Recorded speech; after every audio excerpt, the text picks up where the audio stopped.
श्री बांके बिहारी लाल की जय।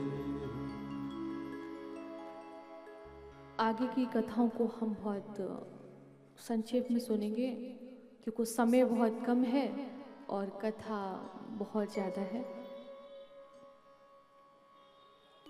आगे भगवान के भक्त ध्रुव जी का प्रसंग है जो 5 वर्ष की आयु में भगवान की प्राप्ति की। अपनी माँ के साथ 5 वर्ष बिताए क्योंकि पिता ने दूसरा विवाह कर लिया था। एक दिन पिता से मिलने की इच्छा हुई तो जाते हैं तो जो उनकी दूसरी माँ थी उन्होंने गोद में नहीं बैठने दिया और कहा कि वन में जाओ भजन करो, जब भगवान प्रसन्न हो जाएं तो कहना कि सुरुचि के गर्भ से जन्म लेना है, तो जब तुम मेरे उदर से जन्म लोगे तब इस गद्दी पर बैठने के अधिकारी बनोगे। ध्रुव जी वन में जाते हैं, भगवान का ध्यान करते हैं।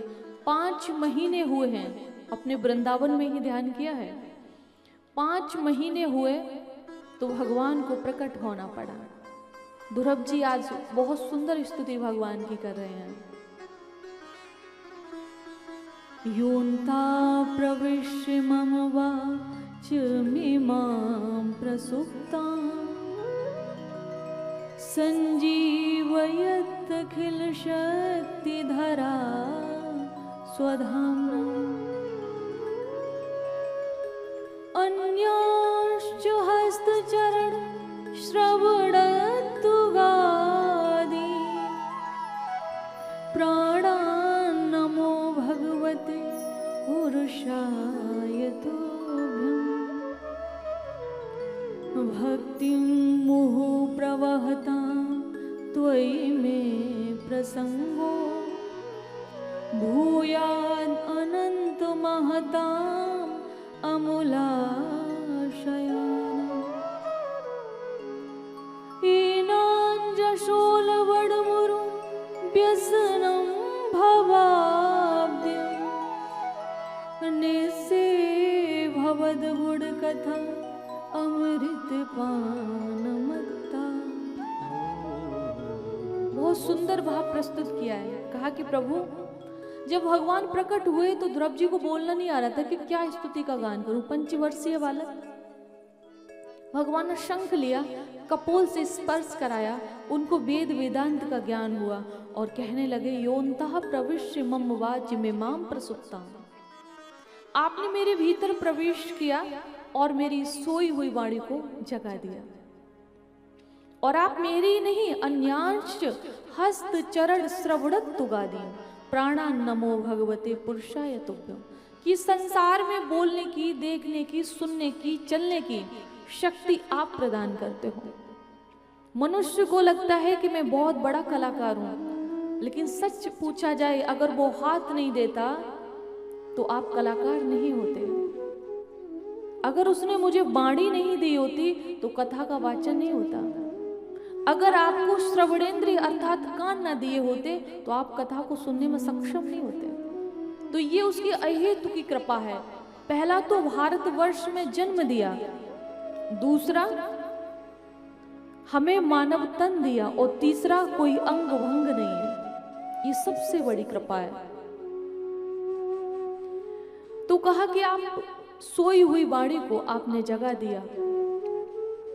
मैं चाहता हूं कि मैं इस संसार में शायद भक्ति की गंगा बहाने में सक्षम न हूं, शायद मैं इतना भजन न कर पाऊं, लेकिन जिन्होंने भक्ति की गंगा को बहाया है उनके चरणों की शरण हमें मिल जाए, वो आपकी कृपा से होगा। क्यों उनकी चरणों की शरण क्यों चाहते हो? बोले निरंतर उनके मुख से आपकी कथा रस की बारिश होती है तो उसका पान करने को मिल जाएगा। मैं तो उस संसार में आने में शायद सक्षम नहीं आ सकता हूँ, लेकिन अगर उन भक्तों की चरण पकड़ लूंगा जो आपसे जुड़े हैं तो वो जब आएंगे तो मैं भी आ जाऊंगा। ये कहा, निवेदन किया। भगवान ने कहा कि कुछ मांग लो, मैं आया हूं तो खाली तो नहीं जाऊंगा। ध्रुव जी ने कुछ नहीं मांगा, फिर भी उनको 36,000 वर्ष राज्य करने के लिए कहा और भगवान ने उनको ध्रुवलोक प्रदान किया। 36,000 वर्ष राज्य किया और जब इस धराधाम को छोड़कर जाने लगे तो मृत्यु देवता सामने प्रकट हो गए कि सबको मारने का तो कार्य मैं करता ही हूं, लेकिन भगवान के भक्त के आसपास आने की भी हिम्मत नहीं है।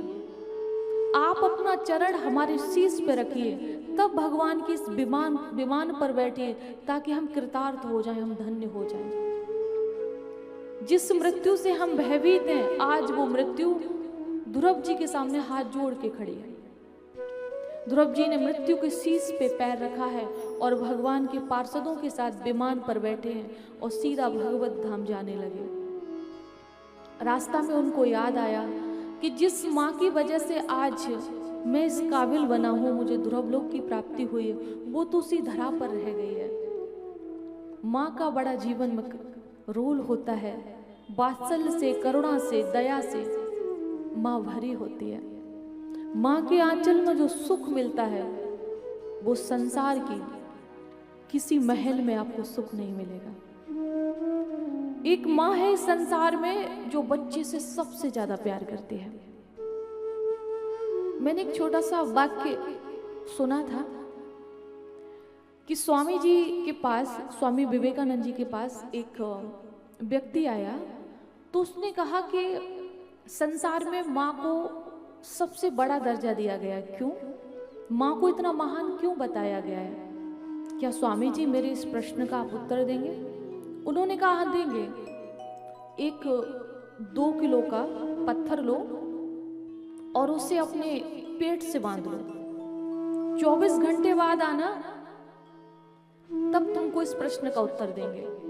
उसने उस कपड़े में, एक कपड़े में पत्थर को लपेटा, पेट से बांधा। 2 घंटे भी नहीं बीते, स्वामी जी के पास गया, बोला कि कपड़े से ये 2 किलो का पत्थर तो बांधा ही नहीं जा रहा है, मैं ना चल पा रहा हूं, ना खा पा रहा हूं, ना बैठ पा रहा हूं। तो स्वामी जी ने कहा कि तुम्हारे कुछ अभी भी समझ में नहीं आया? बोले नहीं समझ में नहीं आया, लेकिन पत्थर से बहुत तकलीफ हो रही है, ये नहीं संभलता है। तब स्वामी जी ने कहा कि 2 किलो का पत्थर 2 घंटे नहीं बांध पाए और मैया 4 से 5 किलो का बालक 9 महीने तक अपने पेट से बांध के रखती है, इसलिए वो महान है। तो माँ का जीवन में बहुत बड़ा रोल होता है। तो आज ध्रुव जी भी दुखी हो गए, तो भगवान के पार्षदों ने कहा है कि तुम्हारी मैया का विमान तुमसे आगे है, देख लो। और ध्रुव जी प्रसन्न हुए, ध्रुव लोक की प्राप्ति हुई। बोलिए भक्त वत्सल भगवान की।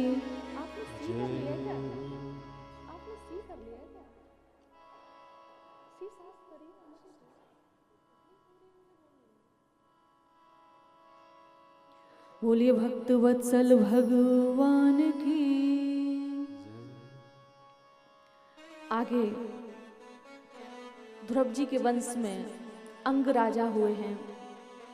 प्रतु महाराज की कथा है, नरकों का वर्णन किया गया है। अजामिल उपाख्यान, भक्त प्रहलाद की कथा, बहुत सी कथाएं हैं। अष्टम स्कंद में मनवंतरों का वर्णन है, समुद्र मंथन की कथा है।